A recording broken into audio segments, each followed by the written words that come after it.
చాంద్రమానాన్ని అనుసరించే తెలుగువారు కొత్త సంవత్సరం ప్రారంభమైన సందర్భంగా జరుపుకునే పండుగ ఉగాది.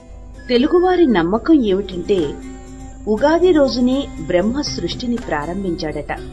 ఆ నమ్మకం ఆధారంగానే కొత్త సంవత్సరం ప్రారంభమైన ఈ రోజును ఉగాది అని పిలుస్తారు. మన గ్రంథాలలో వివరించిన ప్రకారం మనకు ఒక సంవత్సరం గడిస్తే అది బ్రహ్మకు ఒక రోజు. అలా మన ప్రతి ఉగాదితో బ్రహ్మకు ఒక రోజు ప్రారంభమవుతుంది. ఉగాదికి అసలు రూపం ఏమిటంటే యుగ ఆది అని. అదే ఉగాదిగా మారింది.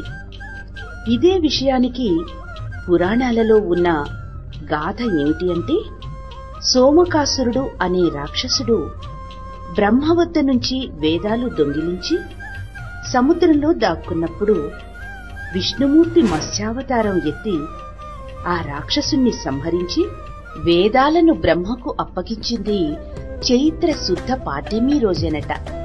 వేదాలను పొందిన బ్రహ్మ ఆ రోజు సృష్టి చేయడం ప్రారంభించాడట.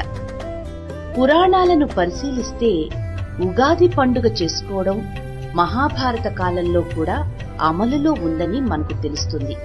అయితే అది ప్రస్తుతం మనం జరుపుకుంటున్నట్టు చైత్ర శుద్ధ పాడ్యమి రోజున కాకుండా మకర సంక్రాంతి తరువాతి రోజు జరుపుకునేవారు. పురాణాలలో ఉగాది ప్రస్తావన తక్కువగా ఉన్నప్పటికీ చైత్ర శుద్ధ పాడ్యమికి మాత్రం చాలా ప్రాధాన్యం ఉంది. వసంత ఋతువు ఆగమనానికి ఇది సూచన కావడమే కాక చైత్రమాసం తొలి రోజును పవిత్రమైన రోజుగా ఆనాటి ప్రజలు భావించేవారు అనడానికి ఆధారాలున్నాయి. ఉగాది పండుగను మనమే కాకుండా మహారాష్ట్ర, పంజాబ్, కేరళలో, అస్సాం రాష్ట్రాలలో కూడా జరుపుకుంటూ ఉంటారు. మనం చాంద్రమానాన్ని అనుసరించి ఈ పండుగ చేసుకుంటాం. మిగిలిన రాష్ట్రాలలో సౌరమానాన్ని అనుసరిస్తారు. పంజాబ్లో వైశాఖి